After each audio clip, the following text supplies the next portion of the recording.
Halo guys, selamat datang di channel RJ46, channel baru yang membahas sebuah konten alur cerita film.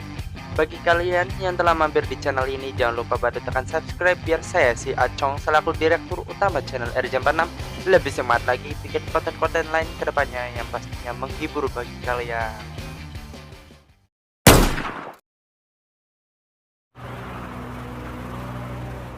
Di awal film, kita diperlihatkan dengan dua orang pria yang sedang menuju ke sebuah kuil, yaitu Daigo Kagemitsu dan seorang biksu.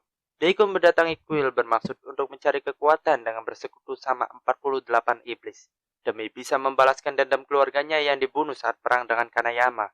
Namun sebagai gantinya, iblis menginginkan 48 bagian tubuh anaknya yang masih dikandung istri Daigo. Lalu Daigo menyetujuinya dan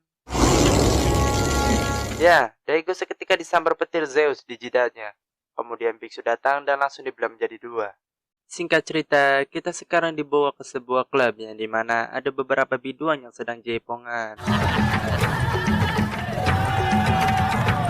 Kemudian di sini ada pria yang menawarkan jasa meramal yang sedang mencari seseorang untuk diramal oleh dirinya. Namun tidak ada satupun yang mau dan malah mengusirnya. Dan pada akhirnya ada seorang pria misterius yang bersedia untuk diramal oleh dirinya. Tak lama kemudian, biduan utama muncul dengan menggunakan topeng, dan secara bersamaan, pria misterius tadi langsung menyerang biduan tersebut. Dan alangkah kagetnya, ternyata biduan tersebut adalah seorang iblis yang sedang nyipan.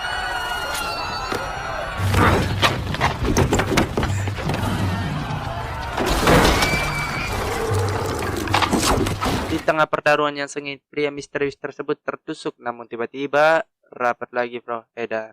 Singkat cerita, pria misterius kemudian berhasil membunuh iblis tersebut. Kemudian ada seorang wanita dan satu pria yang tidak sengaja melihat pria misterius yang bernama Hyakimaru. Dan betapa terkejutnya mereka saat melihat kakinya lepas lalu menjadi abu dan tumbuh kaki baru.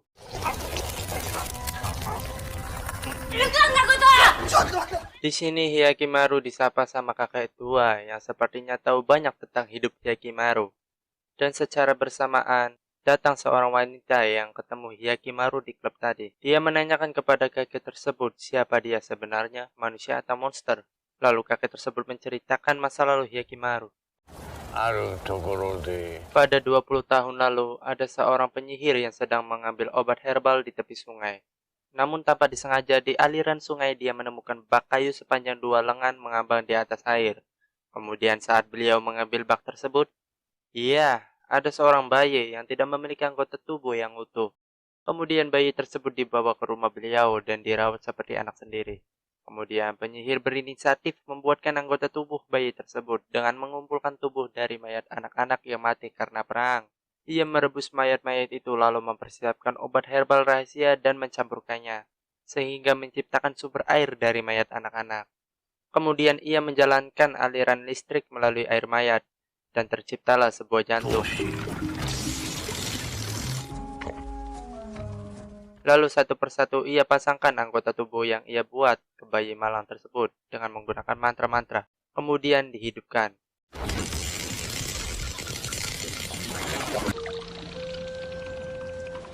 Lalu di sini kita diperlihatkan seorang kakek yang menghampiri ke rumah penyihir dengan membawa sebuah gitar di punggungnya.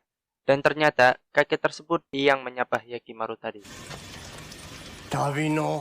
Kemudian kakek tersebut memberikan pedang yang ditempa untuk membunuh seorang pembunuh untuk dipasangkan ke tangan kiri bayi itu. Kemudian bayi tadi sekarang sudah menjadi anak kecil yang diberi nama Hyakimaru. Singkat cerita, Hyaki yang habis pulang dari hutan mendapati ayahnya sudah sekarat dan meminta Hyaki untuk membakar rumah tersebut saat ia sudah mati.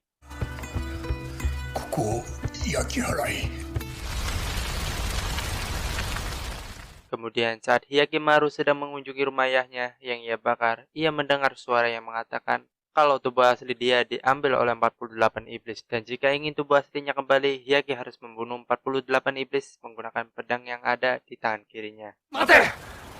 Moto hanashi wo! Singkat cerita, di sini Hyakimaru sedang berjalan sendirian di lembah gunung. Lalu tiba-tiba, dari belakang dia melihat wanita asing yang ditemuinya di klub yang sedang mengikutinya. Karena ia belum tahu nama Hyakimaru, ia menanyakan siapa nama dia sebenarnya. Lalu Hyakimaru menjawab kalau orang-orang memanggilnya dengan nama Hyakimaru.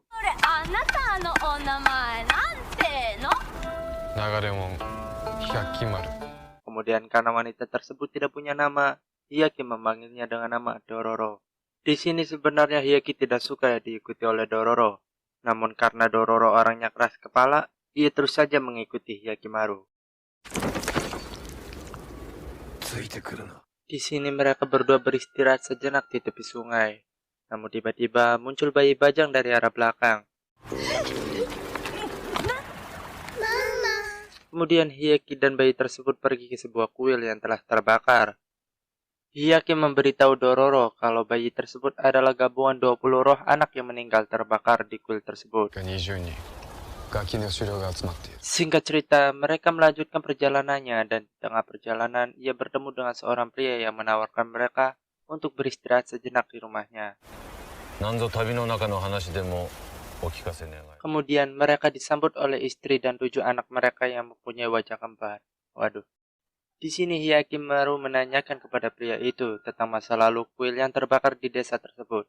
Lalu pria itu menjawab kalau kuil itu terbakar setelah tersambar petir dan menewaskan seluruh anak-anak yang ada di kuil tersebut. Di sisi lain, anak-anak dari pria tadi sedang berdiskusi untuk memakan Hyaki dan Dororo. Ya, kita bisa lihat ternyata keluarga pria tadi adalah iblis ulet yang sedang nyipat. Lalu saat ulet tersebut mau memakan Dororo, Hyaki langsung menebas semua ulet tersebut.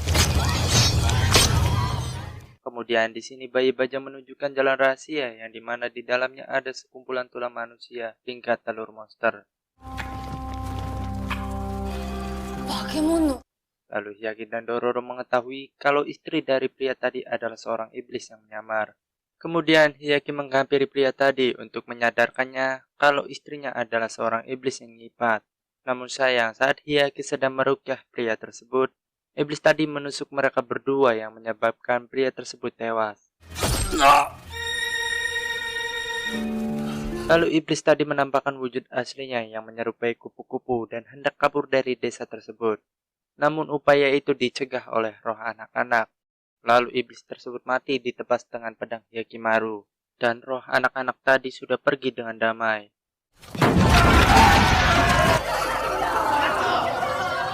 Kemudian di sini Hyakimaru jatuh dan mengeluarkan organ dalam tubuhnya yang menyerupai apa ya? Gak tahu saya. Ya, seperti biasa, setelah membunuh iblis bagian tubuh Hyaki akan diganti dengan yang asli. Namun di sini warga desa justru mengusir Hyaki karena menurut warga Hyaki sama saja kayak monster. Gak tahu, terima kasih memang. Singkat cerita, Hyaki dan Dororo bersama-sama membandai beberapa iblis yang ditemuinya.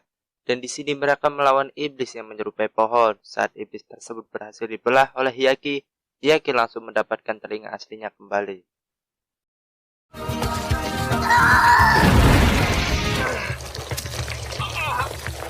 Lalu kemudian mereka berhadapan dengan iblis berwujud Godzilla yang mempunyai lidah sangat panjang. Namun Hyaki berhasil membunuh iblis tersebut dengan masuk ke dalam perutnya. Kali ini pita suara aslinya kembali.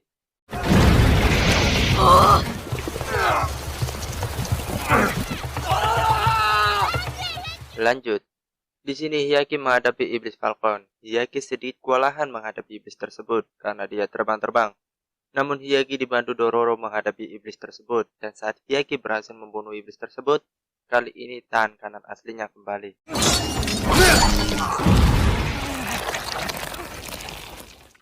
Singkat cerita, Dororo mengajak Hyaki untuk melihat sebuah tembok, yang dimana tembok tersebut adalah perbatasan antara Kanayama dengan Daigo. Dororo juga menunjukkan istana kerajaan Daigo yang semakin hari semakin besar. Di sini Dororo sedikit bercerita tentang masa lalunya, yang dimana kerajaan Daigo menyerang dan membunuh seluruh warga desa dan juga ayah Dororo. Di sini ayah Dororo tewas setelah dipanah oleh Daigo di kepala dan lehernya.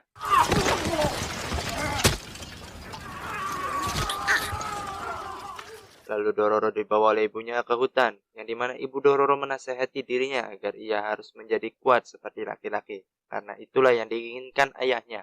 Sampai tiba waktunya ia menjadi perempuan. Kemudian tiba-tiba ibu Dororo meninggal di tengah dinginnya salju.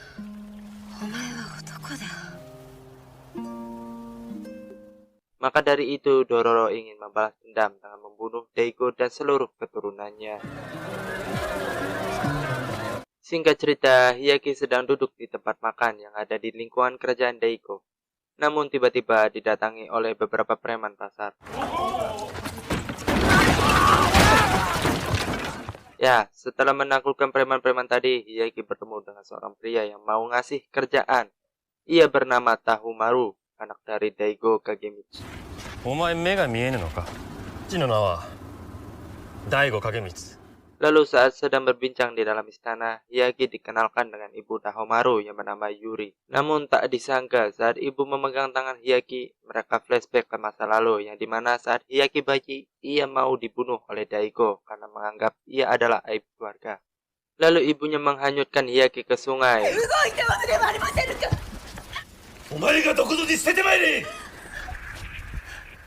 Ya, jadi seperti itulah cerita sebenarnya.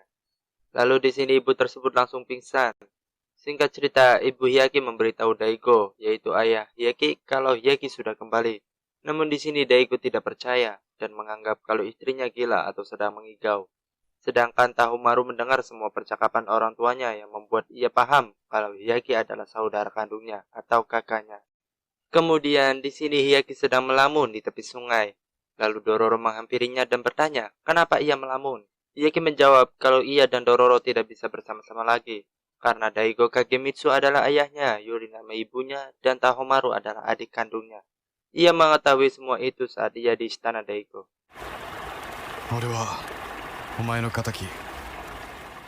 Lalu di sini Dororo tidak percaya dan menganggap Hyaki sedang bercanda. Kemudian Hyaki membuktikan dengan cara memegang tangan Dororo, yang dimana Dororo dapat melihat apa yang terjadi sebenarnya. Lalu Dororo menusuk Hyaki dari belakang. Namun ya, gak ada pengaruh, karena tahu sendiri kan. Di sini tiba-tiba kakek tua nongol, sakit juga nih kakek.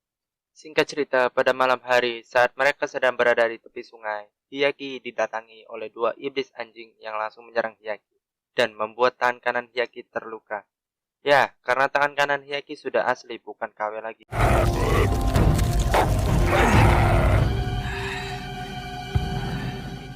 Di sini si anjing memprovokasi Hyaki. Meskipun bagian tubuhnya kembali semua, mimpinya tak akan jadi kenyataan, ujar si anjing kepada Hyaki.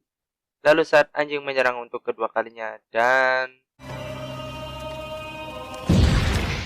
Ya, kali ini yang kembali adalah bola matanya. Di sini Dororo tiba-tiba bilang ke Hyaki kalau ia akan melupakan dendamnya kepada keluarga Daigo. Di sini Tahomaru bersiap-siap untuk pergi membunuh Hyakimaru karena Tahomaru tidak mau kalau tahta kerajaan jatuh ke tangan Hyakimaru. Ibunya sempat menahan, namun Tahomaru tetap memaksakan diri untuk membunuh Hyakimaru. Di sisi lain, iblis datang dan bilang ke Daigo kalau Hyaki orang yang menghalangi jalannya untuk menguasai negeri ini. Maka dari itu, ia harus membunuh Hyaki.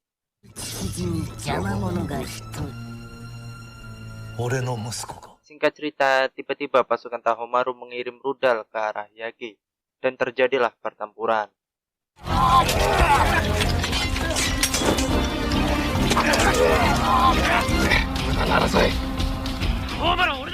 Namun di sini Tahomaru tewas karena tidak sengaja terkena patahan pedang Hyaki. Lalu Ibu Yuri datang dan marah kepada Hyaki. Setelah beberapa saat Daigo pun datang yang ingin membunuh Hyaki. Lalu Ibu Yuri mencoba mencegah, namun ia malah ditebas oleh Daigo. Emang kampus si Daigo. Dan pertempuran bapak anak pun dimulai.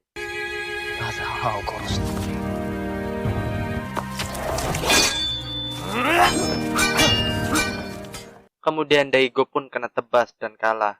Lalu iblis masuk ke tubuh Tahomaru dan bilang ia bisa menghidupkan kembali anaknya. Namun ia mau tubuh Daigo sebagai gantinya. Dan akhirnya iblis tersebut masuk ke dalam tubuh Daigo. Daigo pun berubah wujud dan langsung pergi. Di sini ia menusuk dirinya sendiri dengan pedang dan menyuruh Hyaki untuk membunuhnya, karena ia sudah tidak bisa mengendalikan dirinya lagi. Kemudian di sini Hyaki berhasil membunuh Daigo. Sebelum mati, Daigo berpesan kepada Dororo agar ia mau menjaga Hyaki untuk dirinya. Lalu Daigo berjalan menjauh dan tiba-tiba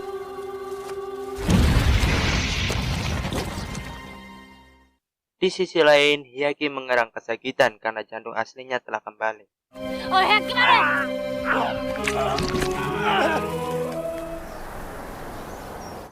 Singkat cerita, Hyaki dan Tahomaru sedang berada di istana. Tahomaru bilang kalau Hyaki yang pantas untuk menduduki tahta kerajaan.